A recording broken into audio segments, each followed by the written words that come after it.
할렐루야. 우리 청년들 다 어디 갔지? 시험 기간인가요? 하이 알린. 알린 왜 이렇게 달라 보이지 오늘? 머리를 묶어서 그런가? 반갑습니다. 우리 옆 사람과 한번 인사 나눠볼까요? 안녕. 안녕. 오늘 왜 이렇게 없어 진짜? 다 어디 갔냐? 진호랑 인사 좀 해줘 아일린. 하이. 안 치네. 자, 오늘도 우리 청년부 예배로 나오신 여러분들을 주님의 이름으로 환영합니다. 하나님께서 우리를 이 예배 자리로 부르셨음을 믿습니다. 아멘. 네, 우리 시간 안녕. 네, 다 같이 자리에 일어나셔서 우리를 부르신 하나님을 좀 고백하는 시간 가지면 좋겠습니다. 우리 시편 말씀 통해서 하나님이 누구신지 고백합시다. 일어나셔요. 일어나세요. 자, 시편 100편 1절부터 5절까지 편하신 언어로 한국어든 영어든 함께 하나님을 고백하면 좋겠습니다. 온 땅이여 여호와께 즐거운 찬송을 부를지어다. 기쁨으로 여호와를 섬기며 노래하면서 그의 앞에 나아갈지어다. 여호와가 우리 하나님이신 줄 너희는 알지어다. 그는 우리를 지으시니요 우리는 그의 것이니 그의 백성이요 그의 기르시는 양이로다. 감사함으로 그의 문에 들어가며 찬송함으로 그의 궁정에 들어가서 그에게 감사하며 그의 이름을 송축할지어다. 여호와는 선하시니 그의 인자하심이 영원하고 그의 성실하심이 대대에 이르리로다. 아멘. 우리 자리에 앉아 주십시오. 네, 우리 시간 함께 기도하는 시간, 회개하며 참회하며 기도하는 시간을 가지겠습니다. 네, 늘 설명드리지만 우리가 지금 한 주간의 우리의 삶을 돌아보고 또 내가 얼마나 또 죄인의 삶을 살았는지 하나님 앞에 고백을 하지만 그 고백하는 행위가 우리를 구원할 힘이 없음을 또한 우리는 믿어요. 그렇죠? 그럼에도 우리가 하나님 앞에 엎드리고 또 회개하고 참회하는 이유는 이미 그분이 십자가에서 우리의 모든 죄를 짊어지셨기 때문입니다. 그 사랑에 우리가 반응하는 것이고 그분을 더욱더 사랑하는 행위가 회개하는 것이고 우리 죄를 고백하는 행위인 거예요. 그래서 회개는 우리 주님을 사랑하는 행위입니다. 우리 시간 함께 한 주간의 삶을 좀 돌아보시면서 하나님 앞에 좀 정직하게 기도하며 나아갔으면 좋겠습니다. 하나님, 이번 한 주간에도 참 예배자의 모습이 아닌 나의 모습이 너무나 많았습니다. 하나님, 그 한 주간의 모든 죄악들 또 잘못들, 하나님 마음을 아프게 했던 것들 주님 용서하여 주시고 이 시간 나를 회복시켜 주시옵소서. 다시 주님의 그 사랑받는 자녀로 그 사랑받는 자녀답게 살아갈 수 있는 내가 되게 하여 주시옵소서. 이 시간 예배로 나아가오니 예배자답게 합당한 자의 모습으로 나를 다시 한번 정결케 하여 주시옵소서. 우리 시간 회개하며 참회하며 그리고 기도함으로 나아가면 좋겠습니다. 기도합니다. 하나님 함께 해주시고 소원합니다. 하나님, 지난 주간도 참 하나님 앞에 범죄하며 분을 내고 거룩하지 못하고 미워하고 시기하고 또 질투하고 화를 내며 분내었던 나의 모습을 돌아보고 하나님 함께하여 주셔서 회개하며 다시 한번 주님 앞으로 나아가오니 하나님 다시 한번 내 삶에 영광이 부어지게 하여 주시고 하나님 이름이 부어지게 하여 주시고 하나님 우리와 함께 하시는 그 여호와의 영이 임하게 해 주시옵소서. 이미 나를 용서하셨고 나를 용납하셨고 이렇게 나를 하나님의 자녀로 불러주신 하나님의 기뻐하는 우리가 되게 해 주시옵소서. 주님, 우리를 사랑하여 주심에 감사합니다. 주님, 우리를 이미 용서하셔서 용납하여 주심에 감사합니다. 하나님, 오늘 이 시간 예배로 나아가오니 이 예배 안에 오로지 주님의 십자가만이 선명하게 드러나는 예배 시간 되게 하여 주시옵소서.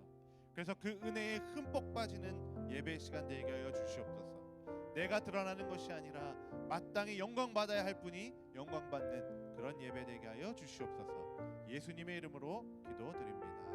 아멘. 아멘. 네, 우리 시간 오늘 우리에게 주어진 말씀 함께 보겠습니다. 다 자리에 일어나셔서 오늘 사무엘상 31장 1절로 6절입니다. 한 목소리로 쭉 읽어보면 좋겠습니다. 1절부터 6절까지입니다. 블레셋 사람들이 이스라엘을 침해 이스라엘 사람들이 블레셋 사람들 앞에서 도망하여 길보아 산에서 엎드려져 죽으니라. 블레셋 사람들이 사울과 그의 아들들을 추격하여 사울의 아들 요나단과 아비나답과 말기수아를 죽이니라. 사울이 패전함에 활 쏘는 자가 따라잡으니 사울이 그 활 쏘는 자에게 중상을 입은지라. 그가 무기를 든 자에게 이르되 내 칼을 빼어 그것으로 나를 찌르라.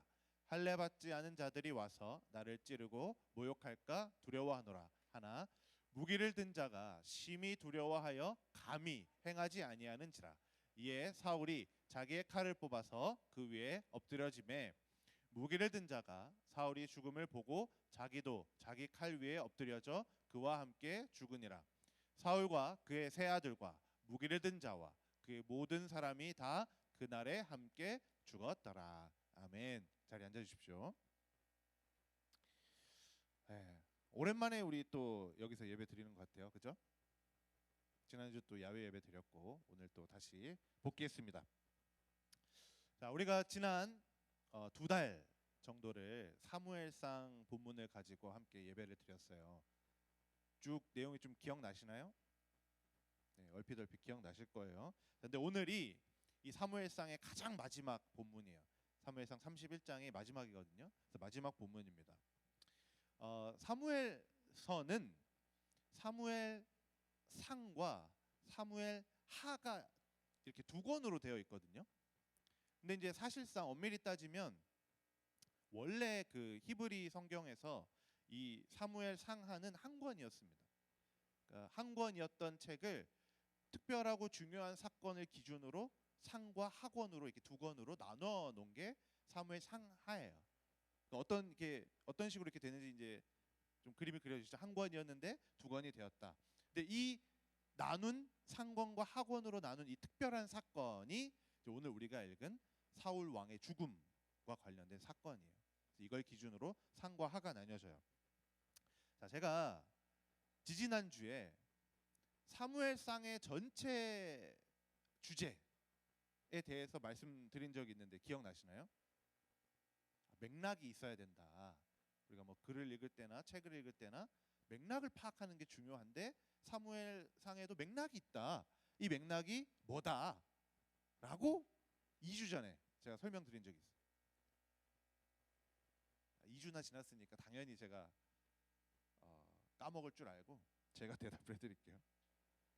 하나님 나라 기억나세요? 척이라도 예 맞아요. 기억나는 척이라도. 예, 사무엘상의 맥락은 하나님 나라예요. 근데 단순히 하나님 나라가 이렇습니다 이렇게 보여주는 책이 아니라 사울로 대표되는 사울의 왕국, 사울의 나라와 하나님의 나라로 대표되는 다윗의 나라, 이 두 나라를 끊임없이 비교하면서 사울의 나라는 이렇습니다, 세상의 나라는 이렇습니다를 보여주고 또 그 다음에 다윗의 나라는 이렇습니다, 하나님의 나라는 이렇습니다. 이렇게 두 가지를 비교하고 대조하면서 하나님의 나라에 대해서 설명하고 있는 책이 사무엘상.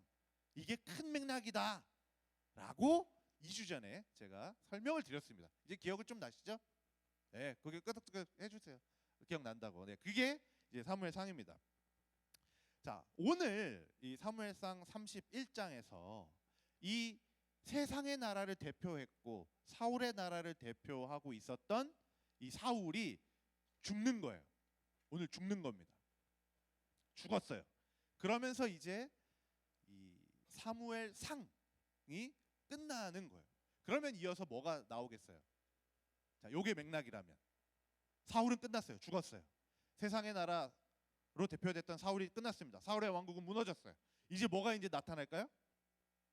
네, 다윗의 나라, 하나님의 나라가 물론 이전에도 계속 나왔지만 더 선명하게 이제 드러날 차례이고, 이 다윗의 나라와 하나님의 나라의 특징과 이런 모든 것들이 잘 드러나고 있는 것이 사무엘하입니다. 그래서 이제 다음 주는 우리 부활절이라 이제 연합으로 우리 예배 드리고 그 다음 주부터 우리 사무엘하를 볼 거거든요. 사무엘상이 끝났으니까 이제 하를 볼 텐데 하나님의 나라가 어떤 나라인지 너무 궁금하고 이제 다윗이 지금은 우리가 도망자 신세라고 우리가 배웠잖아요. 도망치고 있는 상황 아닙니까? 근데 도망자 다윗이 어떻게 또 왕이 될까? 하나님 나라를 어떻게 세워갈까? 너무 궁금하지 않아요? 안 궁금해? 그냥 김민호 목사님 떠들어라. 나는 그냥 가만히 있겠다. 우리는 서로 반응하는 공동체로 예배를 드립니다. 너무 궁금하죠, 그죠? 다윗이 어떻게 될까? 너무 궁금하잖아요. 자, 이거를 이제 2주 뒤부터 할 거니까 기대감 가지고 우리 청년부 예배 참석하면 좋겠습니다. 알겠죠? 네, 오케이. 자, 근데 오늘은 어쨌든 사울이 죽는 것, 사무엘상까지 이제 보게 되는 겁니다.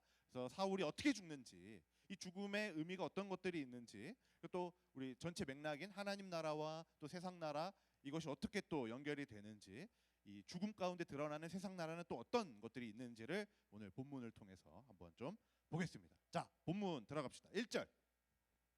자, 1절 다시 한번 우리 읽어볼까요? 시작. 블레셋 사람들이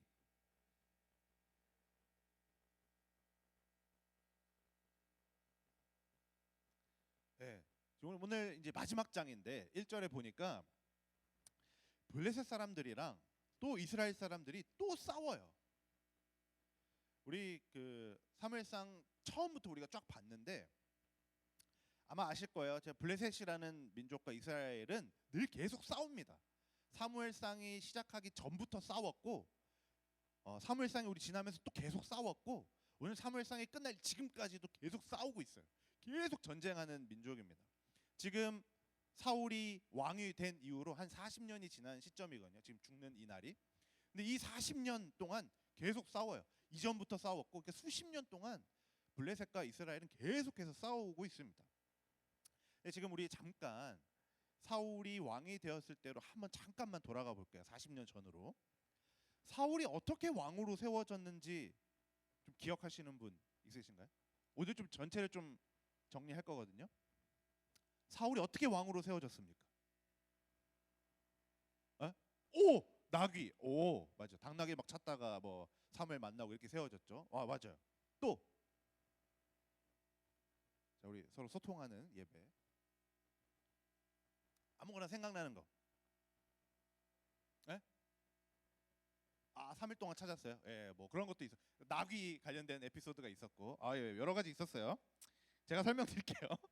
자, 처음에 어떻게 사울이 왕으로 세워졌냐면 사람들이 사무엘을 찾아왔어요. 그래서 요구하는 게 있었어요. 왕 좀 세워 주십시오. 기억나세요? Give us a king. 우리 왜 왕이 없습니까? 아니, 저 나라도 블레셋도 왕이 있고 저 나라도 왕이 있고 우리 주변에 있는 모든 나라들이 다 왕이 있지 않습니까? 왜 근데 우리나라만 왕이 없습니까? 저 나라의 왕들은 전쟁이 나면 제일 앞장서서 칼 들고 싸우고 그래서 전쟁에 이기고 그렇게 나라가 막 승승장구하고 자라나는데 우리는 왕이 없으니까 자꾸 블레셋한테도 치고 아말렉한테도 치고 계속 지금 지는 거 아닙니까? 왕 내놓으십시오. 기억나세요? 왕 내놔라 했던 게 그래서 그렇게 세워진 게 사울 아닙니까? 그러니까 이 사람들은 이스라엘 사람들이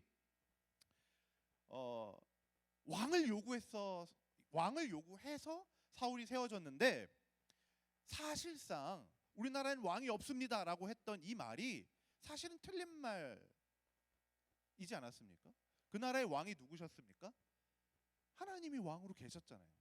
다만 눈에 안 보였을 뿐이에요. 하나님이 이스라엘을 통치하시고 다스리는 분으로 이미 계셨어요. 근데 사람들은 하나님이 눈에 보이지 않으니까 사무엘에게 찾아와서 눈에 보이는 왕 내놔 한 거예요.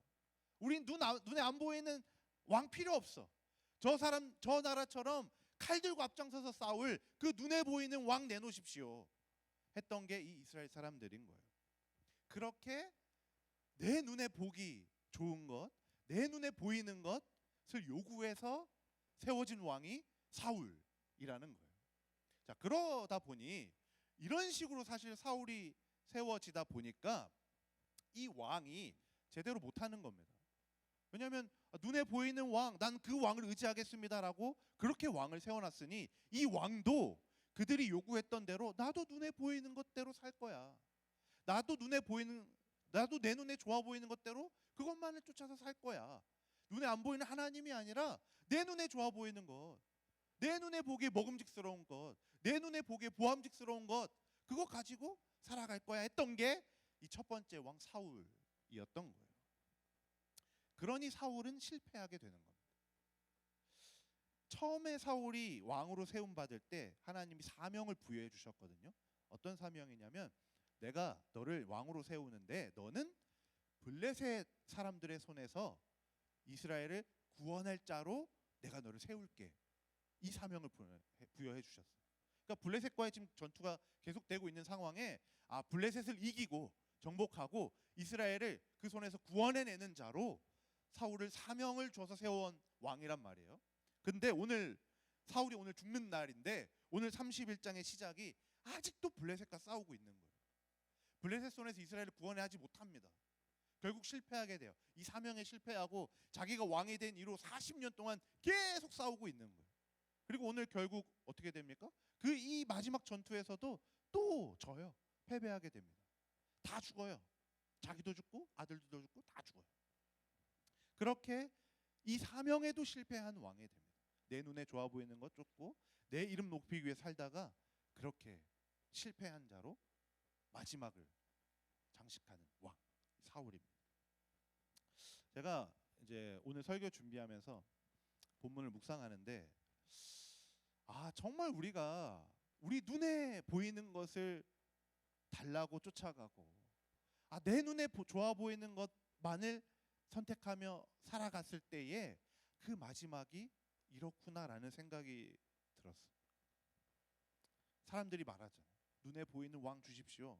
그가 블레셋과의 전쟁에서 앞장설 것이고 그가 우리나라를 완전히 세워질 것이고 우리를 구원해 줄 것입니다. 그러나 그렇게 세웠던 왕은 오히려 전쟁에서 패배하고 실패하게 되는 거예요. 눈에 보이는 것만 쫓아서 살아갔다가 결국에는 그 전쟁에서 자기도 죽고 다 죽게 되는 그런 결과를 초래합니다. 제가 본문을 보는데 참 눈에 보이는 것의 마지막이 이렇구나. 참 실패와 죽음밖에 없구나라는 생각을 다시 해보게 되더라고요. 사랑하는 여러분, 아마 우리 인생에 내 눈에 좋아 보이는 거 참 많을 거예요. 인생 살다 보면 학교 수업도 듣고 이제 직장 취업하고 연애도 하고 결혼도 하고 자녀도 낳고 우리 인생을 살아가다 보면 저거 정말 좋아 보인다. 저거 가지면 내 인생 성공할 것 같아. 저것만 내가 취하면 내 인생 탄탄대로로 갈 것 같아. 저거 진짜 좋아 보인다 라고 하는 것들이 우리 인생의 곳곳에서 발견하게 될 거예요. 그런데 오늘 본문은 그 좋아 보이는 것들이 결국에 우리에게 성공을 가져다 주지 못한다라고 말하고 있는 거예요. 우리 눈에 좋아 보이는 왕을 세웠는데 그 왕은 결국 실패하고 죽어버려요. 내 눈에 좋아 보이는 대로 사실 사울도 그렇지 않습니까? 늘 사울은 눈에 보이는 자기 눈에 보기 좋은 것만 쫓아서 살아가요. 자기 인기 얻기 위해서 자기 멋대로 살아갑니다. 하나님께서 명령하시면 그대로 안 해요. 야, 너 아말렉 다 진멸해라 라고 했을 때 다 살려두지 않습니까? 자기 눈에 좋아 보이는 가축들 자기가 챙기고 아말렉 왕도 살려주고 귀중품들 다 모아놓고 안녕? 그렇게 사울은 살아가요. 하나님의 명령과는 전혀 상관없이 내가 좋아 보이는 것. 그렇게 사무엘이 찾아왔을 때 사울이 변명하지 않습니까? 내가 하나님께 제사 드리려고 그랬다고. 그게 말이 안 되잖아요. 그래서 유명한 말 순종이 제사보다 낫다고 그렇게 말씀하지 않습니까?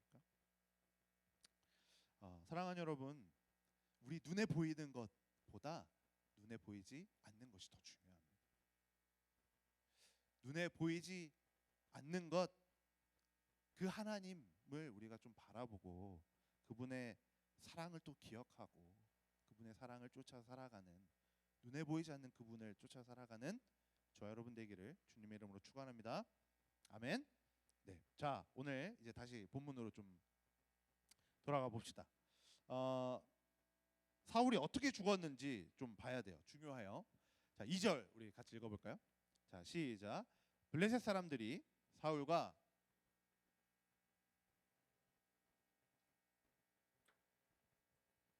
죽이니라. 아멘. 사울의 아들들이 죽습니다. 네, 뭐 성경에 사울의 아들이 총 몇 명이었는지는 정확하게 기록이 되지 않기 때문에 뭐 몇 명 중에 지금 오늘 본문에 3명이 죽었잖아요. 근데 뭐 다 죽었는지 어떤지 모르겠지만 3명의 아들이 이 전투에서 죽습니다. 사실상 다 죽은 거예요.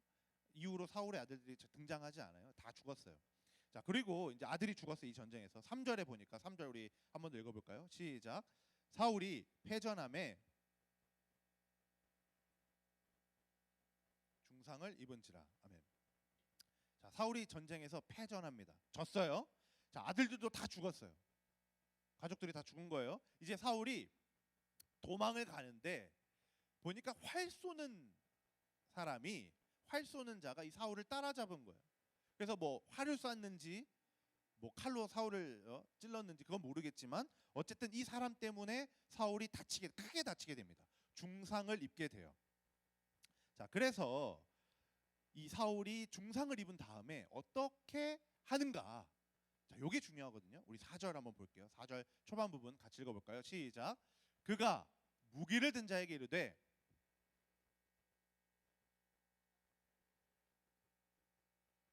모욕할까 두려워하노라 하나까지. 아멘.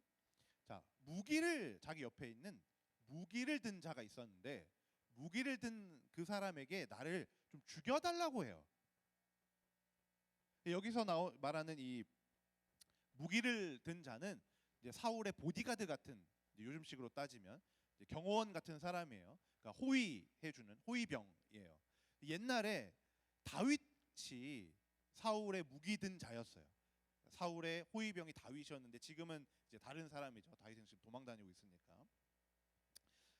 그렇게 자기 보디가드에게 날 좀 죽여달라고. 내가 지금 움직일 수도 없고 중상을 입었으니 나를 죽여달라고 한 겁니다. 저 블레셋 사람들, 할례 받지 않은 저 블레셋 사람들이 나를 죽일까봐 내가 두렵다. 나를 죽여달라. 그럴 바에 네가 나를 죽여라 달라. 이렇게 요구하는 거죠. 자, 뭐 사울의 마음은 어떤지 잘 모르겠지만 아마 사울은 블레셋에게 포로로 잡혀갈까봐 좀 두려웠던 것 같아요. 그렇게 블레셋 사람들의 손에 죽을까봐. 왜냐하면 예전에 이제 사울 이전에 사사 시대가 있었잖아요. 그 시대에 유명했던 삼손이라는 사람이 있습니다. 힘센 사람. 이 사람이 블레셋과 막 엄청 싸움을 많이 했었는데 결국 삼손이 이제 자기 힘을 다 잃고 블레셋 사람들에게 포로로 잡혀 끌려가거든요.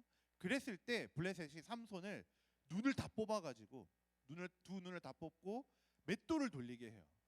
이거 한번 띄워주실래요? 네. 지금 이게 이제 삼손의 모습이거든요. 지금 보면 지금 가운데서 그 왼쪽 그림에 뭔가 맷돌을 이렇게 돌리고 있는 사람이 삼손이고 주변에 있는 사람들이 블레셋 사람들이에요. 그러니까 삼손을 조롱하는 거예요. 지금 눈이 뽑혀 있어요. 오른쪽 그림은 저것도 이제 어떤 화가가 삼손이라고 이제 그려놓은 거고 조롱당하는 삼손이라고. 근데 이제 뭐 TMI로 우리가 흔히 이제 삼손 이야기를 할 때 삼손이 포로로 잡혀가서 맷돌을 돌렸다라고 이제 번역이 되어 있거든요. 근데 흔히 우리가 왼쪽으로 생각을 많이 해요. 큰 그 연자 맷돌, 뭐 말이나 나귀가 돌리는 이런 큰 연자 맷돌, 그 연자 맷돌이라고 하거든요. 요게 일반적인 이미지예요. 우리 삼손이. 근데 어떤 학자들은 아니다. 요 맷돌 있잖아요. 이 우리가 잘 아는 요거, 이 작은 맷돌, 집에서 쓰는 거, 두부 만들 때 쓰는 이런 거, 콩 갈 때 쓰는 거, 요거를 돌렸다라고 하는 학자들도 있는 거예요. 그러니까 같은 맷돌인데 번역이 어떻게 되냐 좀 달라서 이거든. 근데 제 생각에는 약간 오른쪽 같아요. 왜냐하면 삼손은 그 당시에 그 힘세기로 유명한 사람이었어요. 아세요, 삼손 이야기? 대충 아신다는 전제로. 삼손 진짜 힘이 세고 그래서 막 블레셋 사람들 그냥 당나귀 턱뼈안으로 막 수백 명 죽이고 막 이랬던 사람이거든요. 그러니까 영웅 같은 사람이에요. 근데 그런 사람이 힘센 사람을 힘이 다 잃은 지금 이 시점에서는 포로로 잡혀간 시점에서는 힘을 다 잃었거든요. 그러니까 그 힘 잃은 사람을 왼쪽 걸 돌리지 않았을 거고 아마도 조롱하기 위해서 그 힘센 삼손 너 요 조그마한 맷돌이나 돌리고 있어. 눈 다 뽑아놓고 조롱하기 위해서는 이게 아니었나. 그리고 그 당시 맷돌은 여성들이 돌렸다고 기록이 되어 있거든요. 성경에 보면. 그러니까 아마 왼쪽을 여성들이 돌리진 않았을 거 아니에요. 그러니까 아마 오른쪽이 아닌가라는 게 조금 더 우세합니다. 근데 일반적인 이미지는 왼쪽이죠. 이 TMI였고요. 아무튼 삼손이 그렇게 해서 잡혀갔어요. 블레셋에게, 똑같은 민족에게 그렇게 조롱을 당해요. 눈이 뽑히고 연자맷돌을 돌리면서 삼손에게 침뱉고 그렇게 조롱했던 게 블레셋 사람이에요. 그러니까 포로로 잡혀가면 사울도 이런 꼴을 당하게 될까봐 두려운 겁니다. 내가 이렇게 중상을 입어서 어떻게 못해서 겨우 살아나서 포로로 잡혀간다? 그럼 내가 이런 꼴을 당하지 않을까? 그러니까 죽여달라고 무기 든 자에게 말하고 있는 거예요. 날 좀 죽여달라. 나 이게 너무 무섭다. 그런데 자, 그렇게 무기 든 자에게 자기 이제 보디가드한테 날 죽여달라고 했는데 이 무기 든 사람이 뭐라고 얘기합니까? 그 다음 절 4절 중반. 자, 무기를 든 자가 심히 두려워하여 감히 행하지 못했대요. 자, 요거 아니고 네. 감히 못한 거예요. 거부한 거예요. 무슨 이유 때문인지 몰라도 뭔가가 두려웠어요. 심히 두려워서 감히 사울을 죽이지 못해요. 뭐 이전에 우리가 지난주 봤나요? 지난주 봤던 것처럼 사울도 하나님께서 기름 부은 자이기 때문에 다윗이 고백했던 것처럼 내가 기름 부은 사람을 감히 죽일 수 없습니다. 하나님의 손에 맡겨드립니다라고 다윗이 그랬잖아요. 지난주 봤었나요 우리가? 네, 그냥 끄덕거려 주세요. 그 본문은 안 봤지만 양옆 본문 보면서 잠깐 설명했어요. 근데 그렇게 하나님의 주권에 맡겨드렸던 다윗이니까 그런 것처럼 이 사람도 사울이 기름 부은 자이니까 내 손으로 죽일 수 없다 두려웠을 수도 있고, 아니면 뭐 내가 보디가드인데 어떻게 내가 내 가드할 대상을 죽일 수 있느냐, 뭐 그럴 수도 있고, 뭐 어떤 이유인지 모르겠지만 어쨌든 거부를 한 거예요. 그래서 사울이 어떻게 하는지 이게 중요해요. 그래서 어떻게 하냐, 그 다음 절 4절 마지막이거든요. 이에 사울이 자기의 칼을 뽑아서 그 위에 엎드려진 거예요. 이 말이 무슨 말입니까? 자살한 거예요. 자기 스스로 자기 목숨을 끊어버린 거예요. 자살한 거예요. 뭐 자살에 대해서 뭐 여러 가지 윤리적인 또 신앙적인 논쟁거리가 굉장히 많잖아요. 어떻게 신앙인이 자살을 할 수 있느냐, 뭐 자살하면 천국 가냐 못 가냐, 뭐 이런 여러 가지 신앙적인 또 윤리적인 여러 가지 논쟁이 있거든요. 근데 오늘은 제가 뭐 자살에 대해서 뭐 이런 걸 말하고 싶은 게 아니라 사울이 자기 인생의 마지막까지 어떤 삶의 방식을 고수하면서 살아갔는가를 좀 보고 싶은 거예요. 이 사울의 죽음을 가지고. 사울이 어떤 사람입니까? 지금까지 아까 설명드렸던 것처럼 자기 눈에 좋아 보이는 것만 쫓아서 살아갔던 사람이에요. 자기 인생을 내 선택대로 살아간 사람입니다.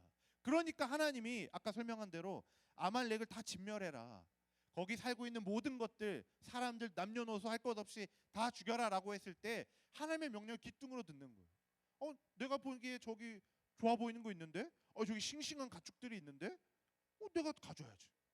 좋아 보이는 귀중품이 있는데, 내가 취해야지. 나는 하나님 명령 안 들을 건데요. 그러니까 가축도 살려두고 심지어 왕까지 살려주지 않습니까? 그렇게 살아갔던 게 사울이에요. 하나님의 뜻에 우리가 하나님이 자기를 왕으로 세웠으면 하나님의 뜻에 순종하고 하나님의 뜻 앞에서 내가 엎드리고 하나님께 내 인생을 맡겨드리고, 이게 신앙인의 모습인데 사울은 그렇게 살지 않습니다. 하나님을 예배하는 방식도 자기가 선택해요. 자기 멋대로. 어떻게 하면 사울의 관심사는 내 인기를 어떻게 유지할 수 있을까? 그러니까 사무엘도 이용하지 않습니까? 사무엘, 제발 저 장로들과 사람들 앞에서 내 이름을 좀 높여주십시오. 대놓고 말하거든요. 이런 식으로 살았던 게 사울이에요. 그러니까 내 왕위를 다윗이 언제 뺏어갈까 두려워서 막 질투에 눈이 멀어서 다윗을 그렇게 죽이려고 쫓아다니지 않습니까? 그게 사울이에요. 이 사울은 하나님을 절대로 신뢰하지 않아요. 믿지 않아요. 내 선택만을 믿어요. 내가 좋아 보이는 것만 믿습니다. 내 인생을 하나님이 이끌어 가시도록 해야 되는데 내 인생을 내가 이끌어 가요. 이게 사울의 인생입니다. 근데 심지어 그렇게 마음대로 살았던 사울은 심지어 오늘 자기 마지막 순간 이 죽는 것까지도 내 선택으로 죽는 거예요. 이게 사울의 삶의 방식이라니까요. 내 생명과 죽음조차 내가 선택해서 죽겠다는 거예요. 이게 사울입니다. 생명과 죽음은 하나님의 손에 달려있지 않습니까? 아니 생명과 죽음뿐만 아니라 이 땅의 모든 것이 하나님의 손에 달려 있는데 너무 중요하다고 말하는 그 생명과 죽음 앞에 자기가 또 자기의 생각대로 자기 선택으로 결정해서 죽어버리는 거. 마지막 순간까지. 이게 사울의 왕국이고 세상의 방식이에요. 진짜 재밌는 게 뭔지 아세요? 집중해 보세요. 사무엘상이 오늘 이렇게 끝났잖아요. 사울이 자기 생명조차 자기 멋대로 하면서 죽었잖아요. 이게 끝났거든요. 근데 우리가 사무엘상 처음에 어떻게 시작하는지 보면 너무 재밌어요. 사무엘상 1장에서 어떤 일이 일어난지 아세요? 2달 전에 처음 딱 어떤 일이 일어났는가? 기억 안 나시죠? 네, 그럴 줄 알았어요. 1장에 보면 한나가 울고 있어요. 한나 기억나세요? 이 사무엘의 엄마 아닙니까? 이 나라에 하나님의 마음에 합한 한 사람이 없어서 울고 있는 한나의 모습이 있거든요. 근데 그렇게 울고 나서 한나가 하나님을 노래하는 장면이 2장에 바로 나오는데 뭐라고 노래하냐면 이렇게 노래해요. 사무엘상 2장 6절에 보면 PPT 넘겨주세요. 여호와는 죽이기도 하시고 살리기도 하시고 수월은 이제 죽음입니다. 죽음에 내리기도 하시고 그 죽음에서 올리기도 하시는도다. 그러니까 생명과 삶의 모든 주관자가 하나님입니다라고 노래하면서 사무엘상이 시작했거든요. 한나의 노래예요. 이게 한나의 노래. 근데 사무엘상이 끝나는 이 시점에 사울이 어떤 모습을 보여줍니까? 생명의 또 죽음의 주관자이신 하나님을 철저하게 무시하고 내 선택으로 내 생명을 꺼트려 버리고 있는 장면으로 끝나는 거죠. 너무 웃기지 않아요? 그래서 사무엘상 처음 시작하면서 한나의 노래와 한나의 눈물 가운데 하나님은 이렇습니다. 하나님 주권자이십니다. 생명과 죽음조차 하나님 손에 달려 있습니다라고 노래를 시작하면서 이제 그렇게 이 사무엘상은 이렇게 하나님의 주권을 너무 인정하고 이스라엘 백성이 그렇게 하나님께 돌아오고 내 생명과 죽음조차 내 모든 삶이 하나님 앞에 맡겨져 있습니다라고 고백하는 것을 흘러갈 것처럼 말하지만 결국 사무엘상의 끝은 내 생명과 죽음조차 내가 선택하며 죽겠다라고 하는 것으로 끝나는 거예요. 너무 아이러니 아니에요?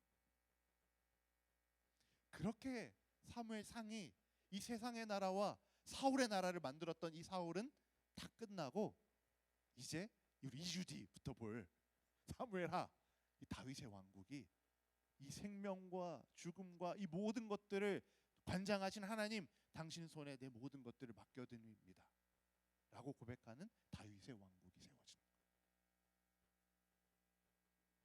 소름 돋잖아요. 나만 소름 돋나? 아무튼 그렇습니다. 자, 이게 이제 사무엘상 볼 때 참 재밌는 점이에요. 이 하나님 나라와 세상 나라를 이렇게 계속 비교하면서 하나님 나라는 이렇는데 이 세상 나라를 대표하는 사울은 이렇게 마무리하고 이런 식으로 이야기들이 막 엮여져 있는 거예요. 사랑하는 여러분, 이 오늘 사울이 가장 마지막에 보여주고 있는 이런 모습이 세상의 가치예요. 세상은 우리에게 끊임없이 말하지 않습니까? 야, 너 좋을 대로 선택하면 살아. 야, 너 좋은 거 다 취하면서 살아. 야, 네 마음이 저기 가? 네 마음이 저기에 향하고 있어? 그럼 가. 그게 옳은 거야. 그게 정답이야. 아무도 네 선택에 뭐라고 할 수 없어. 왜냐하면 네 마음이 그걸 향하고 있으니까. 너가 좋아 보이는 것대로 살아가. 너다운 걸 해라. Be yourself 하잖아요. 세상이 그걸 말하지 않습니까? 야, 네 안에서 너가 가장 너답게 되는 거 찾아서 해. 그게 정답이야. 그게 옳은 거야. 네 마음의 소리에 귀를 한번 딱 기울여봐. 그래서 너가 가장 편한 것, 너가 가장 잘하는 것, 너가 가장 좋아하는 것 그거 하면서 살아. 너가 원하는 거 하면서 살아. 그게 가장 너다운 거야. 이게 세상이 우리에게 끊임없이 말하는 거 아닙니까? 우리도 이런 소리에 귀 많이 기울였을 거예요. 다른 사람 눈치 보지 말고 가장 너다운 걸 하면서 살아라. 너를 드러내며 살아. 자유롭게 살아. 세상이 끊임없이 말하지 않습니까? 우리가 이런 소리 얼마나 많이 들었어요. 그래서 요즘에 보니까 무슨 예능 프로그램 같은 거 보니까 연애할 때 우리 관심사 아니에요? 연애할 때 여러분을 가장 잘 맞춰줄 수 있는 사람 만나세요. 이런 식으로 많이 말하잖아요. 연애를 오래 했는데 자꾸 내가 희생하고 저 사람 맞춰주고 그러다 보니까 나를 너무 잃었어. 이 연애는 사랑이 아니야. 나를 가장 이 사람과 관계 가운데 나를 가장 잘 드러낼 수 있는 사람을 만나야 돼. 그게 진짜 사랑이야. 이런 식으로 말하는 거 많이 들어보지 않았어요? 그러면서 우리가 그런 프로그램 보면서 맞아. 나를 가장 잘 드러내고 내가 나를 드러냈을 때 나를 받아줄 수 있는 사람 만나야 돼. 이런 생각 많이 했잖아요. 그죠? 그건 진짜 사랑이 아니라고 하잖아요. 내가 희생하고 내가 막 이 사람에게 더 맞춰주고 나를 좀 포기하고 이런 건 사랑이 아니라 서로 그냥 내가 내 멋대로 나를 그냥 드러냈을 때 그래 그럼 너구나 인정해 줄 수 있는 사람 만나야 그게 사랑이라고 막 TV나 뭐 연예인들이 나와서 막 얘기하지 않습니까? 세상이 사랑에 대해서 이렇게 말하죠. 나답게 사는 것. 그걸 인정해 주는 게 사랑이고. 우리가 이 말에 얼마나 혹했습니까? 그래 막 고개 끄덕였잖아요. 근데 잘 생각해 보세요. 그런 태도만큼 정말로 이기적이고 정말로 나 중심적인 게 없는 거예요. 그것만큼 정말로 그리스도인의 삶과 먼 삶의 태도가 없는 거예요. 그리스도인의 삶은 나답게 사는 삶이 절대로 아니에요. 그리스도인의 삶은 우리의 삶은 나 이런 사람이야 나를 이렇게 드러내는 삶이 아니라 나 MBTI 이거니까 너 나 MBTI T니까 나 인정해. 나 MBTI I니까 너 나 I로 받아들여. 나 S야 N이야 나 다 받아들여. 이런 게 아니에요. 그리스도인의 삶은 이런 식으로 말하는 게 아니라 나답게 사는 게 아니라 나는 철저하게 사라지고 나를 구원하신 예수 그리스도가 드러나는 삶. 그게 우리의 삶인 거예요. 내 MBTI가 뭐 INTJ 그걸 드러내는 게 아니라 그리스도를 드러내는 것이 우리 그리스도인의 삶인 거예요. 자꾸 나는 이런 존재야. 내 마음의 소리에 귀 기울여서 내가 자유롭게 돼야 돼. 나를 얽매면 안 돼. 그게 아니라 내가 인정받으려고 막 몸부림치는 게 아니라 나를 그냥 막 자유롭게 풀어놓는 그런 것으로 나를 강요하려고 그러는 게 아니라 그런 삶이 아니라 하나님의 영광을 위해 사는 삶. 어떻게 하면 내가 더 드러날까? 어떻게 하면 다 자유롭게 살 수 있을까? 어떻게 하면 내 마음의 소리에 귀 기울이며 살 수 있는가? 이게 아니라 하나님의 영광을 위해 사는 삶. 나를 사랑해서 죽기까지 나를 사랑하신 그 그리스도의 사랑을 어떻게 하면 내 삶에 드러내며 살아갈 수 있을까? 이게 우리의 삶이라니까요. 사랑하는 여러분, 진짜 사랑은 희생을 담보하게 되어 있어요. 진짜 사랑은 나 있는 대로 너 받아들여줘가 아니라 진짜 사랑은 그리스도께서 우리에게 보여주신 그 사랑이 진짜 사랑인 거예요. 모든 것들을 다 희생해서 생명조차 날 위해 내어주는 그것이 진짜 사랑이고 그것이 우리 관계 안에 드러나야 될 사랑의 모습인 거예요. 연인 관계에서, 부모 자녀 관계에서, 부부 관계에서, 우리 안에서 그게 사랑이에요. 세상의 나라는 철저하게 나 중심적으로 살아가는 나라입니다. 철저하게 나 중심적이에요. 그곳에는 하나님의 주권도 없고 하나님의 섭리도 없고 주님의 사랑도 없고 그곳에는 나만 있는 거예요. 내가 바로 내 인생의 주권자고 내가 바로 내 인생의 왕이에요. 그러나 이제 오늘 본문에 그 나라를 대표하는 사울은 죽지 않습니까? 결국 실패하지 않습니까? 그러나 이제 앞으로 세워지게 될 나라는 철저하게 하나님의 주권에 나를 내어드리는 나라가 될 거예요. 우리는 그 나라를 살아가고 있는 겁니다. 사랑하는 여러분, 저는 우리가 그 하나님 나라를 좀 살아갔으면 좋겠어요. 세상의 나라가 아니라 하나님 나라를 살아가는 저와 여러분 됐으면 좋겠어요.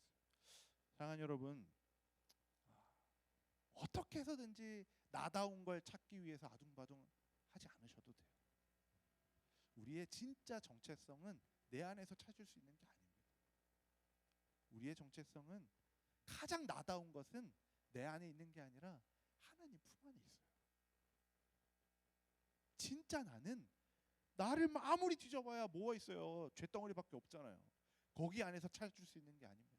하나님 안에서 내가 누군지 찾을 수 있는 거예요. 사랑하는 여러분, 우리가 be yourself 하는 게 아니라 하나님 안에 거할 때, 그때 제가 적어놨죠. 그때 더 위대한 내가 될 수 있어요. 그리스도 안에 있을 때 우리는 내가 아무리 내 안에서 찾아낸 그 가장 좋다고 말하는 그것보다 더 위대한 것이 그리스도 안에 발견하게 될 수 있는 겁니다. 요거 마음에 새기세요. Don't be yourself. Be something greater in Jesus Christ. 위대한 사람이 되십시오.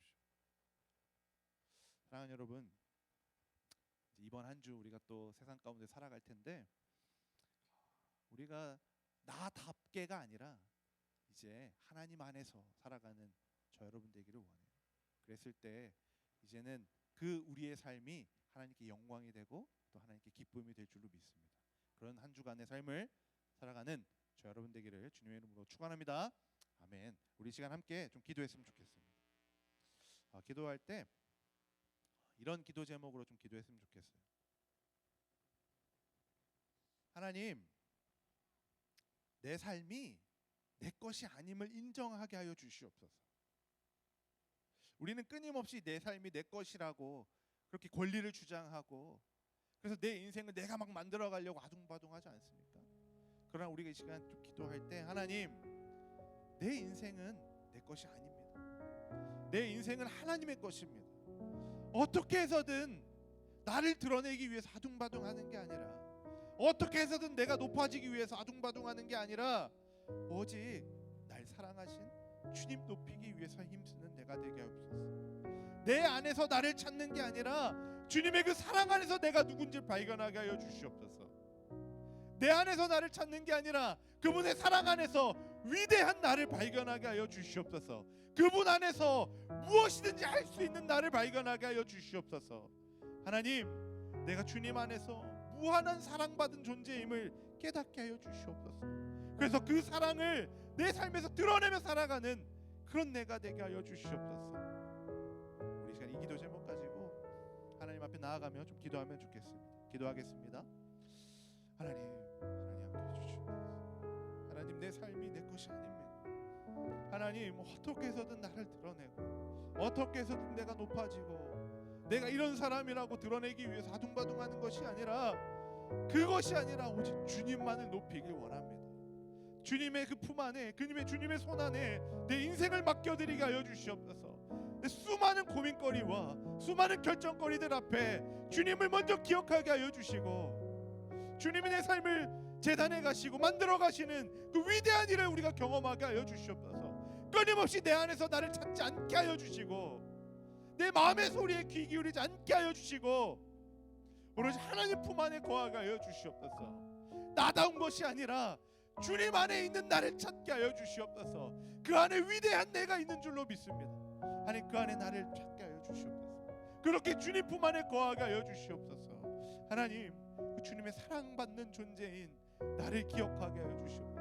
하나님, 이렇게 주님과 함께 동행하며 살아가는 내가 되게 하여 주시옵소서. 함께 하여 주시옵소서. 하나님, 감사합니다. 우리를 구원하여 주시고 나에게 진짜 사랑을 보여주심에 감사합니다. 하나님, 이제 내가 하나님 나라의 백성답게 내 안에 어떤 선한 것을 찾기 위해 노력하는 것이 아니라 하나님의 품 안에서, 그리스도의 그 사랑 안에서 내가 누구인지를 찾게 하여 주시고, 그래서 주님 품 안에서 주님을 드러내며 내가 만나는 모든 자들에게 그리스도의 사랑을 전하는 우리가 되게 하여 주시옵소서. 그렇게 그리스도의 향기를 나타내며 살아가는 내가 되게 하여 주시옵소서. 예수님의 이름으로 기도드립니다. 아멘. 이 시간 축도로 예배 마칠 텐데, 다 저를 보시고 축도함으로 예배 마치겠습니다. 우리 주 예수 그리스도의 은혜와 하나님의 무한하신 사랑과 성령의 내주하심, 감화하심, 교통하심이 이제 나를 드러내기 위해 아둥바둥하지 않고 그리스도 안에서 나를 찾기로 작정하며 그렇게 우리 삶에서 예수 그리스도를 나타내기로 결단하는 이 자리에 모인 모든 베이직 청년부 지체들 머리 위에 또 그 가정 위에 영원토록 함께 있을지어다. 아멘. 모든 예배 마쳤습니다. 네, 박수로 하나님께 영광 돌립시다. 네, 좋아요. 자, 광고 몇 가지 해드리겠습니다. 불 좀 켜주실래요?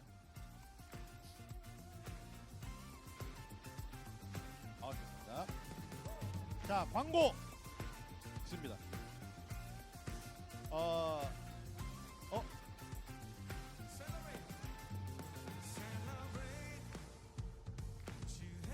자, 요거 PPT 말고요. 자, 지금 폰 꺼내세요. 다 핸드폰 꺼내서 우리 인스타그램 들어가 주세요. 자, 우리 환희가 매주 고생하며 올려주는 우리 인스타그램 우리 채널이 있습니다. 자, 빨리 꺼내세요. 얼른. 자, 인스타그램으로 제가 광고할게요. 자, 인스타그램 우리 계정 들어가시면 제가 이번 주 그 광고 올려놨거든요.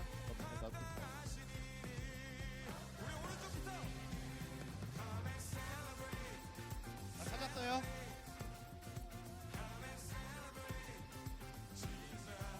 자, 음악 소리 조금만 줄여주세요. 음악 소리 조금만 줄여주세요. 자, 광고 몇 가지 드릴게요. 자, 첫 번째, 우리 다음 주에 부활절이잖아요. 근데 우리가 다 영상 녹화해서 보내줬던 그걸로 우리가 공연을 할 건데 제가 지금 편집 중이거든요. 근데 그 부활절 공연 관련한 리허설이 토요일에 있어요. 그래서 우리 오실 수 있는 분들은 토요일 날 오후 3시에 여기로 와주시면 같이 좀 그 영상 같이 영상에 맞춰서 노래 부르는 또 리허설을 하는 시간 갖도록 하겠습니다. 토요일 몇 시? 3시. 이번 주 토요일 4월 8일 오후 3시입니다. 자, 그리고 우리 찬양팀 제가 2주 전에 광고 처음 드렸죠. 찬양팀과 방송팀까지 좀 모집을 합니다. 제가 신청서 만들어서 갖고 왔어요. 자, 요게 우리 청년부 찬양팀, 청년부 방송팀 모집하는 신청하는 신청서거든요. 관심 있으신 분들은 제가 여기 앞에 놔둘 테니까요. 가져가셔서 꼭 정성스럽게 작성해 주셔서 리더들에게 제출해 주시면, 리더나 저에게 제출해 주시면 감사하겠습니다. 아시겠죠? 여기 앞에 둘게요. 자, 그리고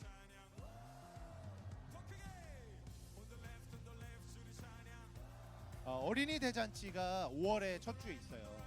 어린이 대잔치 봉사자를 모집한다고 합니다. 관심 있으신 분들은 여기 본당 나가면 포스터가 붙여져 있거든요. 거기다가 이름 기입해 주시면 됩니다. 그리고 지금 이미 어린이 대잔치 스텝으로 들어가 계신 분도 우리 중에 있죠. 뭐 환이나 다영이나 이미 스텝이죠. 애슐리도, 예지도. 그분들도 이미 들어가 있고, 여기서 추가적으로 봉사하고 싶으신 분들은 언제냐면 5월 7일이에요. 주일날 오후. 그날 저희 청년부 예배도 이 어린이 대잔치 관계로 없거든요. 그래서 그때 봉사하실 수 있는 분들은 꼭 신청해 주셔서 같이 애들을 위한 일에 함께하면 좋겠습니다. 그리고 알바 자리가 들어왔어요. 통역 알바인데 5월 3, 4, 5, 6, 7 5일이네. 5일 동안 하는 통역 알바거든요. 근데 이제 찰스턴에서 있대요.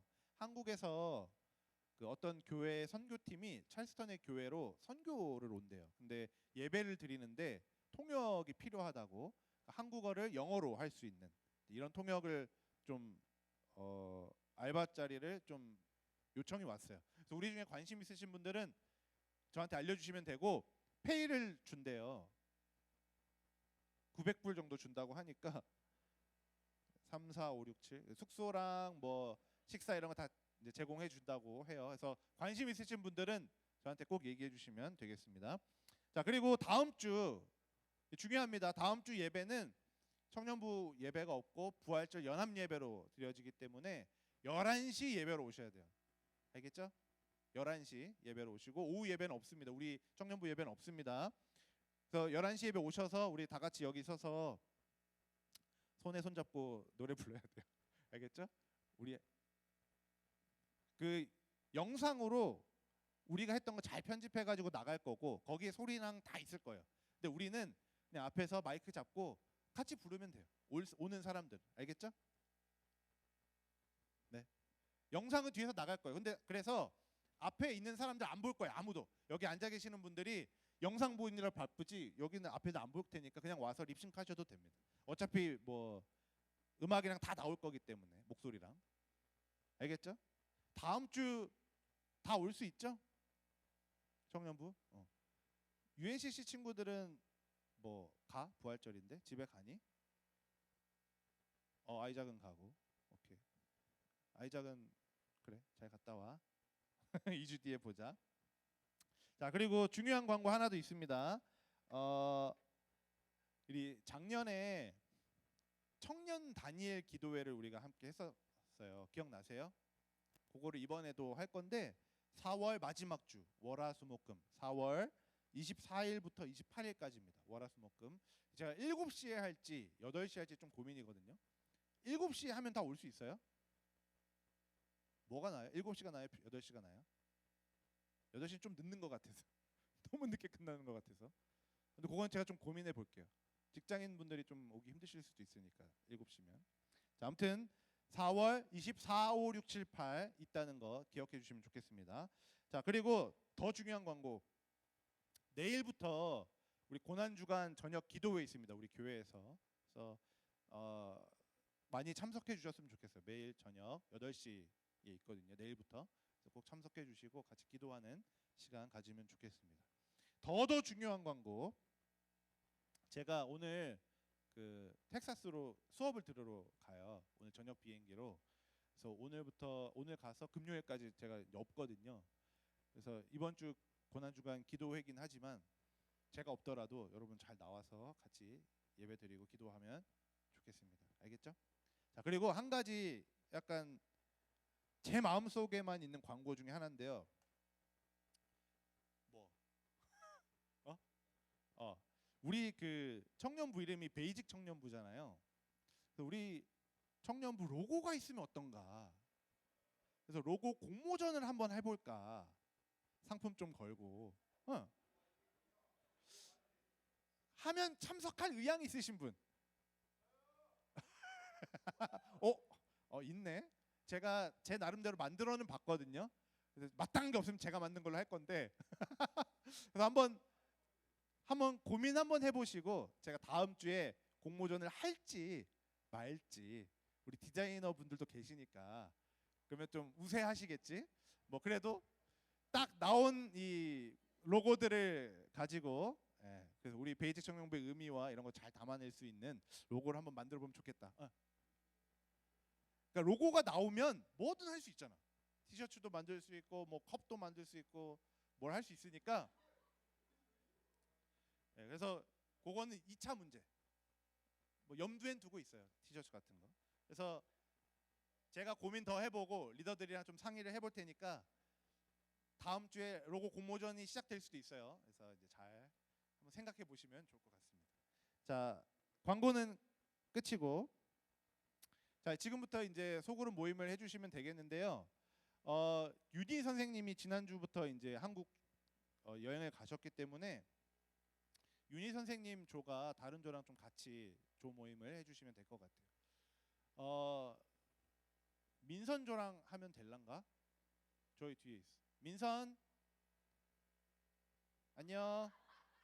민선 같이 괜찮아? 괜찮아? 오케이? 합조. 오케이. 우리 그러면 민선과 윤희 선생님 조가 같이. 누구? 진서 저 뒤에 있어. 하이 진서. 왓썹. 네, 그렇게 되겠습니다. 자, 그러면 지금부터 소그룹 모임 잘 진행해 주시면 좋겠습니다.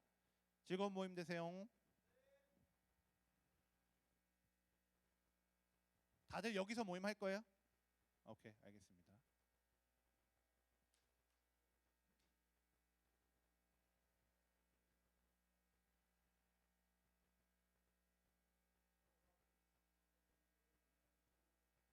7시 괜찮으세요? 오히려 일찍 하는 게 좀 낫죠?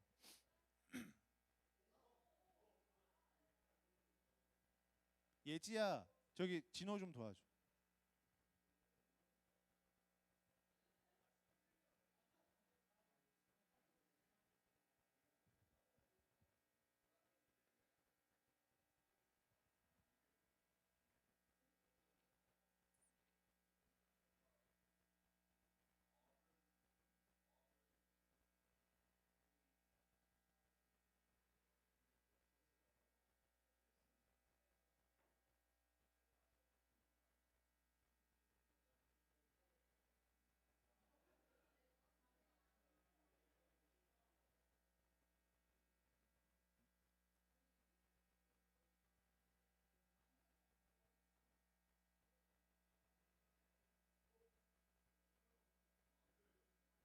일로 갔는데